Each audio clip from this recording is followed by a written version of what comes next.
At ito, welcome back sa ating munting channel sa ating Ortic TV. So ayan, meron ako i-share sa inyo at meron tayong tanggap dito na repair at ipapa-upgrade daw ito, no. So ayan, at recondition muna natin kasi kalawang na yung ano niya, mga parts. So ayan, mga kinalawang na siya. At papa-upgrade, babaguhin na naman natin ito, ano natin, yun. Kailan tayo mag-vlog sa katutunog, kanina hindi tayo nag-vlog, ayan, walang tutunog. So ayan, at ito ang papalit natin na transformer dito is yung sa ano natin, sa EB602 na transformer, no. So palalakasin natin to kasi gusto ni customer para hindi na siya bumili ng hindi na siya bibili ng bagong amplifier. At ayan, so ito maganda kasi may relay, DB Audio, no, by ano, Astron. Sira din pala ang ano nito, yung pinaka USB board. So kaya yan, palitan lang natin ang buong board dito at tatabasin na lang natin to, no. So meron pa tayong nag-iisang board na lang at order naman tayo ulit. So ito, bago natin ito simulan mga lods, ano, ay inanya kita dyan, kung hindi ka pa nakasubscribe dyan, ay pa-subscribe na at pakita notification bell at ilagay sa all para laging updated. So yan, iba pala yung ano nito, kakaiba yung kanyang circuit. So tignan natin kung ano pwede natin gawin dito para pwede siya sa ano, sa 33 ata, 32 ba, BEC, no. So check na lang natin yung transformer natin na available. So ayan, continue lang tayo. Napatuyo na natin.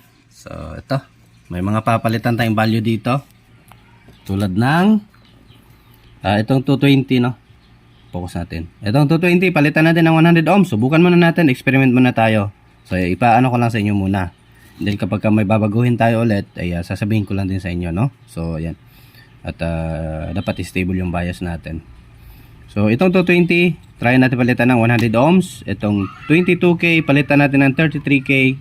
And then itong 1K, 4.7K. Itong 22K, palitan natin ng 33K. And then etong A1013, palitan natin ng A940. And then itong 2383, C2383, palitan natin ng C2073. And then itong 22K, itong sa feedback niya to eh. So gawin natin tong 33K. So ayan. Then mamaya ano lang tayo. So 600, hindi na natin yung galawin. Goods na yan siya para sa ano. So itong bias lang natin ay observe natin kung mataas ay palitan natin ng value. So wag muna natin galawin yung original bias resistor niya. Proceed muna tayo dun sa kanyang driver, no. Sa driver muna tayo. So same din dito, itong 220 palitan natin ng 100. At ganun din dito, itong 220 100 ang ipalit natin. Ito dito 220. So, ito hindi ko pa pala nabunot. 100 ohms ang palit natin diyan. Din itong 680 wag na galawin yan. And then itong 22K sa feedback, ano din, 33K, 4.7K. Itong sa ano niya, sa itong naka-series sa capacitor niya, no. So sa ano yun, DCO ata. Oops, wait lang. May nag-order. Itong 220, ganun din, palitan natin ng 100, 33K, 4.7K. So ayan, yan lang muna. Then ito 101. So itong 5671, 5671 pa, itong 561 sa ano ata niya to. So basta ano muna, then explain ko lang sa inyo ulit kapag final na yung ano natin. Itong bridge diode niya, hindi natin palitan kasi 8 ampere na. So nasa 6 ampere lang naman din ata yung ano natin, transformer, no, ng 602. So ayan, yan lang muna. So taniman ko muna to. Natapos na nating taniman. So ito, testing muna natin to kung gagana yung ginawa natin na pagpalit ng ating mga value, no. So ayan. So mag-a-add ako ng transistor, gagawin ko ito siyang ano, 8 pairs per channel. So ganito lang yung setup ko. So, ganyan. Then, lalagyan ko lang ng brace to dito. Bluetooth sa dito. Lalagyan ko lang siya ng brace. Ano din, aluminum din yung ilalagay ko para mag-conduct at hihigop ng init, ano. So, magiging ganyan siya. At kakapal na itong heatsink niya. So, dito ko ipatong yung ano, yung apat na ganito din. Transistor, dito ko ipatong. So, ayan. Then, wiring lang natin pa ilalim. Kasi ito yung mga inaano ng ano, no, ng ibang ano natin, subscriber. Ay palagi nagtinatanong kung magdagdag din daw ng ano, dagdag din daw ng output transistor sa mga ina-upgrade nating 302. So, ito malaki ng kanyang capacitor. So, bukas ko na ito yan, no, kasi gabi na. Hindi na tayo pwede magingay, magputol ng aluminum. So, ayan. Ginawa kong ano, kasi yung capacitor kasi hindi na magkasya sa ano niya, sa original butas. Kaya may ginamper na akong line, ano. So, ayan is post nyo na lang. Ayan. Kita nyo naman yung line.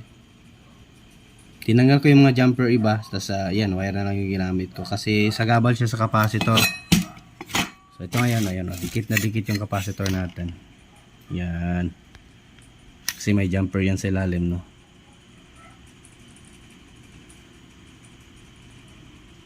So, ayan. Malaki na yung kanyang final driver. Ayan. Ito, testing muna natin to bago natin dagdagan ng mga output transistor, no? Tingnan natin yung bias nito. May mga lods, update tayo ulit, no? So, ito, yung ginawa natin upgrade. At dito natin ilalagay yung ano, dagdag transistor. So, magbabias muna tayo ngayon kung ilan yung bias nito, no. So mag-adjust tayo in case mataas. So ayan, yung dito na resistor tinanggal ko yung 100 ohms kasi nag-inject na ako ng supply para dito sa relay natin. So mamaya inject ko din dito itong supply ng ating control. Tignan ko mamaya kung ano pwede gawin. So dito may kinat akong line. Dito na tayo nag-inject ng supply ng ating relay, no. So yung ano, so ito yung transformer natin, malaki na. And then nag-inject ako dito ng ano, parang 17 volt ata ito, or 12 volts, 12012 para, sorry 12012 na supply. So yung naiwan na lang dito is yung isang EC na lang. And then ito, so ayan, may kinat ako dito.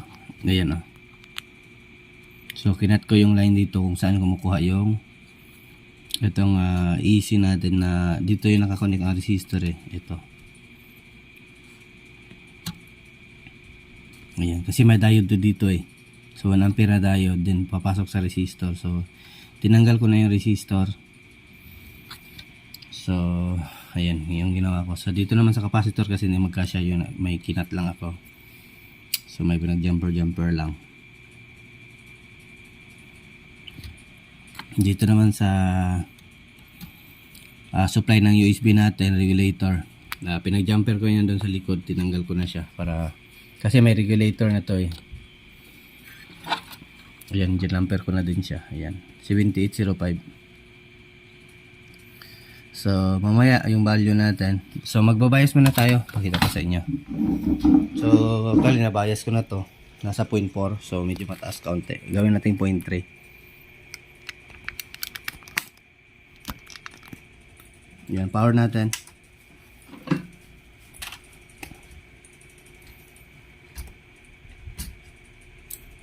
So nag-click na yung relay, tamang delay lang naman. Yan, meron tayong 0.4. 0.4. So balance naman siya, no? 0.44. Ayan, balance na balance yung dalawang channel. So babaan natin yan, mga lods.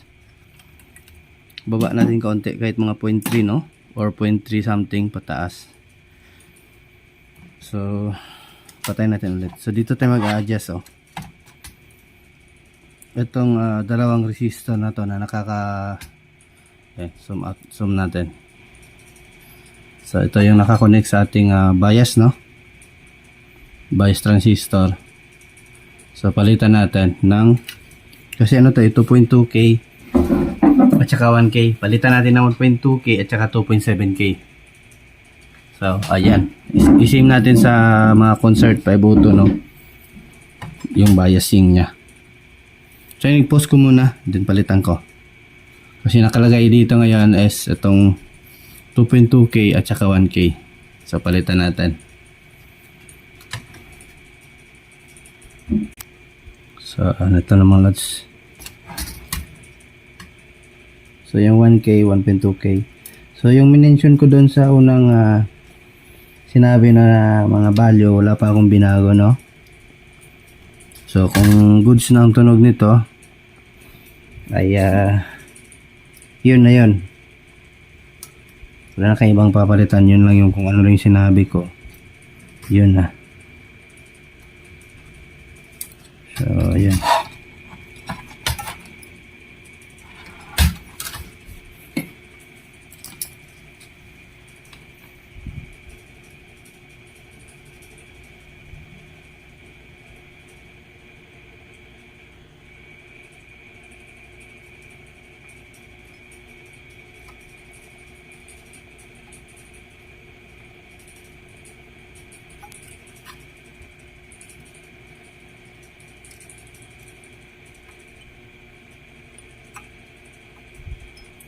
So ayan, huwag kalimutan ilike yung video natin mga lods, ano.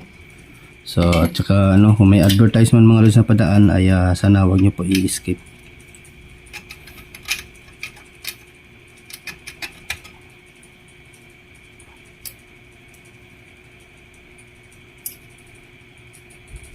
Yan lang po yung income ko mga lods, maliit lang po talaga. Pwede na pambawi sa wifi pag upload natin. Yung pagod natin. Sakto lang din. So tinamad ako magkuha ng cutter. Ano na lang natin.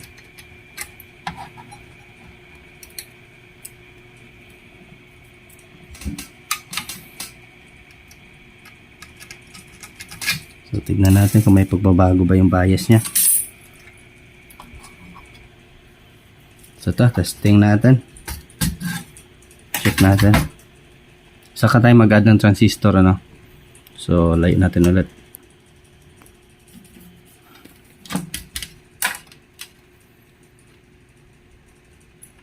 Power.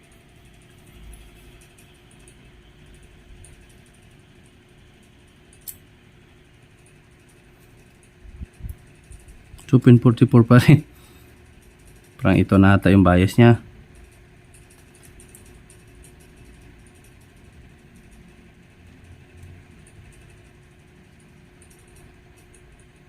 So testing na lang muna natin siguro. Nagpalit tayo ng value mga lods, ano? So ginaya na natin yung sa concert natin. So tingnan lang muna natin yung tunog nito. Kung maganda ba. Tumas-tumas pa nga kaunti. Naging 45. Kanina 44 pa eh. Pero goods naman din itong 0.4. Hindi naman ano yan. Hindi naman masama yan. Sa isang amplifier. So tumaas nga ng 1. Gusto pa ata 2 point something or 3K. So check na lang natin yung tunog nito. Hindi naman umiinit agad. Patayin muna natin. Check na, tingnan natin. Nagano na yung ano natin, oh.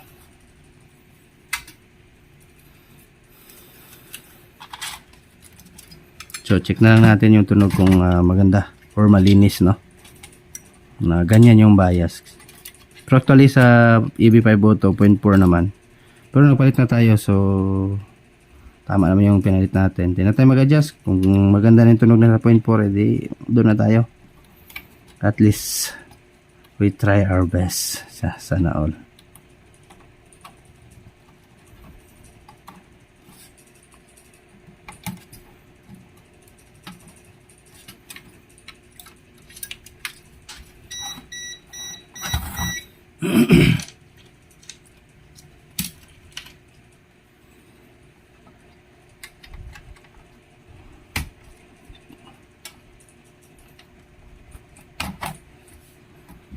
So lagyan lang natin to ng At tayo mag-final, no? So, testing muna natin. Lagyan muna natin ng lock. Para hindi magka-short. Testing muna natin yung audio niya.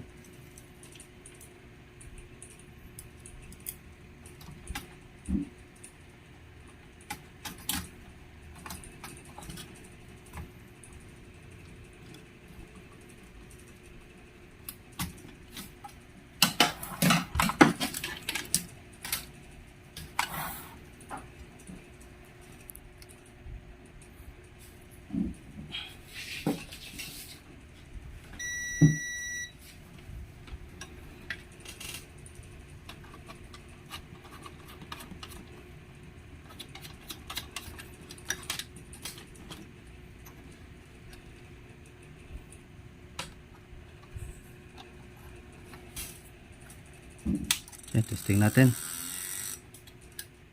So, nag-click na yung relay.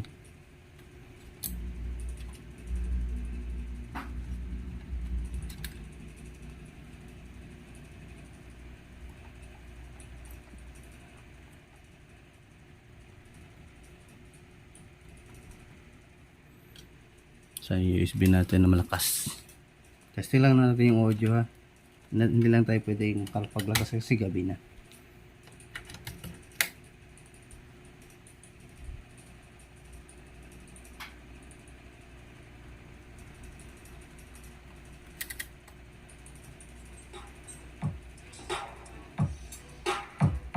So, may audio naman.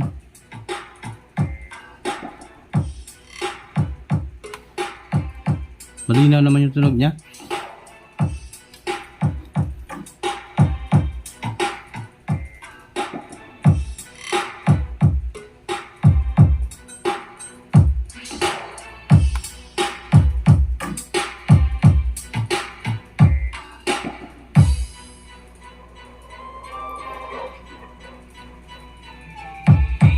Z Lloyd Remix.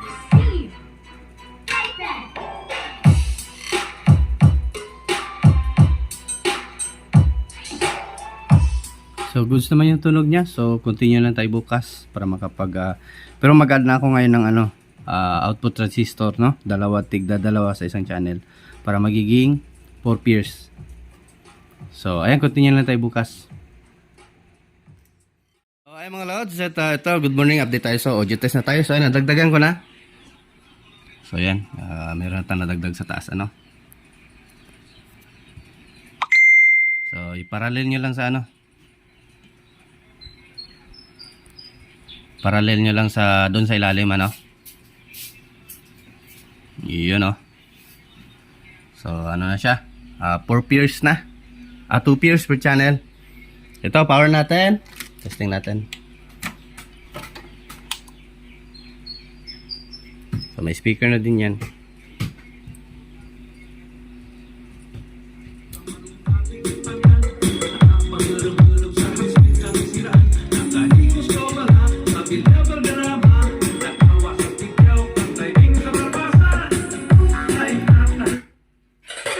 Okay na din mga lods, malakas na din.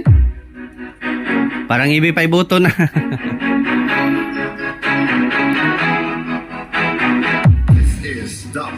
Maganda kasi tone control nitong EB3 Auto mga lods, ano? Ito lang yung kaganda sa kanya.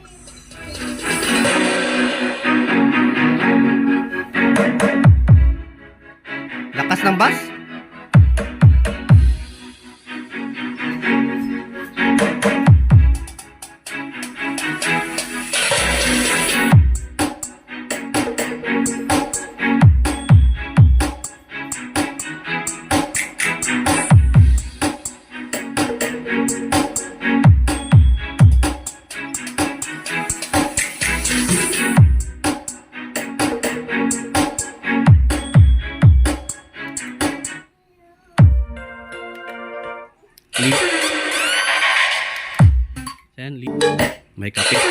May copyright lang.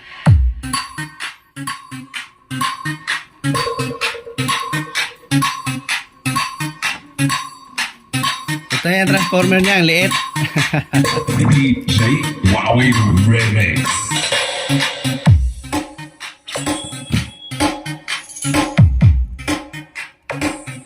So, ganyan lang mga lods. Kapag ka nasanay kayo sa pag-upgrade, so hindi na ka mahihirapan, ano? So, review ko ulit yung mga parts nito. Review ko ulit para final natin, ano? So, yung sa pagdagdag ng output transistor, ay parallel nyo naman yan doon sa mga transistor na kunyari negative. Itong C5198, ganun din sa ano, sa ilalim.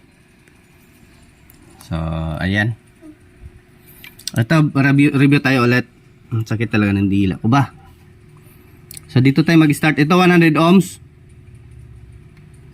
And then, 33K, 4.7K, 3.3K, 3.3K, 33K, and then 1K. Then, ito, 20 ohms, di ko na binago. Sa ano yan siya? Sa parallel yan lang ating emitter, no? So, ito lahat, puro yan, 1N, 41, 48. Then, dito, 100 ohms. 680 ohms, 33K. So, yung sa ilalim, yung ito dito is 2.7K at saka 1.2K. So, ayan. Sa kabila, ganun din. Same lang both channel, ano? Ito. Wait na, tatakpan. Same lang sa kabilang channel. Ito, 100K, 100 ohms. 33K, 4.7K, 3.3K, 33K. Itong dalawa, 3.3K, 33K, 1K. Ito sa feedback niya, 33K, 680 ohms, 100 ohms. So, yun lang. At yung sa kanyang biasing, no? So, ayan. Dito na tayo. Yan lang mga lods. Audio test tayo para matapos na yung video natin.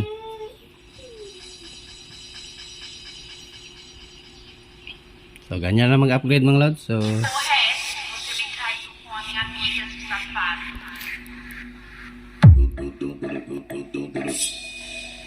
mahina pang volume nito sa kanyang USB. Yan o. So, di lang isagad para hindi basag yung tunog.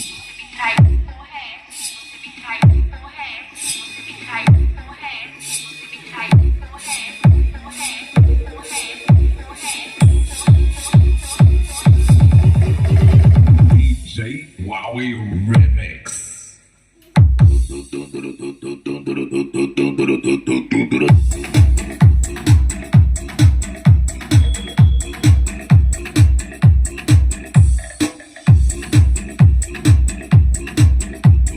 So yung init niya, sakto lang, di naman malamig pa rin, oh.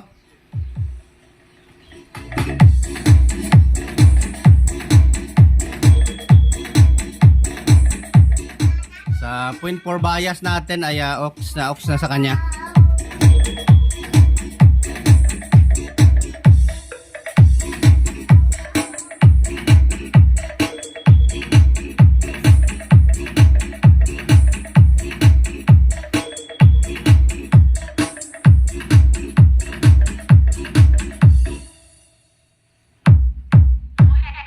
Ganda talaga ng tunog.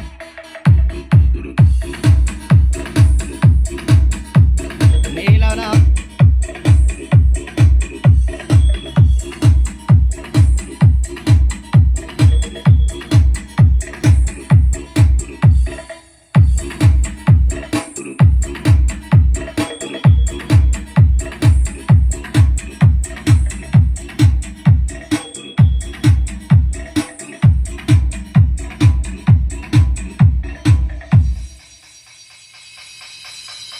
So yan, baka may gusto kayo ipa-shoutout sa atin dyan mga lods, ano? So, or yung mga channel nyo, itap natin yan sa ating video, ano? So yan, at hanggang dito lang muna siguro tayo. Until next video. At sama-sama na naman tayo sa marami pa tayong, ano, repair. So, abang-abang lang sa channel natin. Ito pa, oh. So, ayan. Magandang buhay sa ating lahat mga idol. At Diyos mabalos. Thank you. Thanks for watching. Bye-bye. DJ Wowie